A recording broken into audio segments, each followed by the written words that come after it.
Shalom saudara, kemarin kita telah membahas bahwa Yakub tidak lari dari ketakutannya, melainkan tetap melangkah maju menghadapi masalah, sehingga hubungan dengan kakaknya pulih. Saya percaya setiap kita tahu kisah Yusuf, betul? Seseorang yang dibuang ke sumur, lalu dijual untuk menjadi budak Potifar. Walaupun kondisi kehidupannya tidak enak, bahkan bermasalah dengan saudaranya, namun ia tidak meninggalkan imannya. Ia merespon semua hal dengan sikap hati yang benar, tetap takut akan Tuhan, dan hidup berkenan.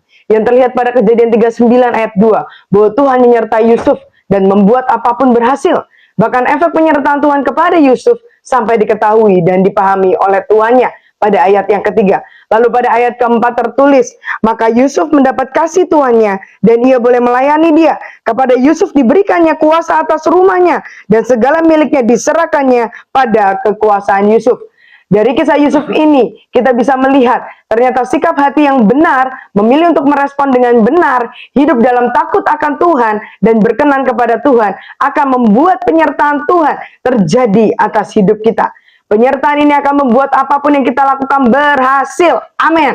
Hal ini berarti kasih karunia Tuhan yang menguatkan Yusuf untuk tetap mengalami kenyamanan di tengah proses yang tidak enak dan berat, serta harapan yang baik akan ada masanya untuk Tuhan memulihkan situasinya.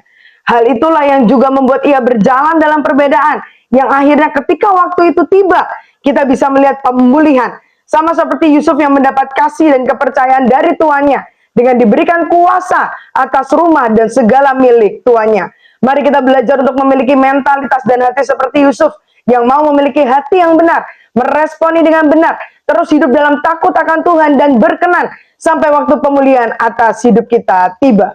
Tuhan Yesus memberkati.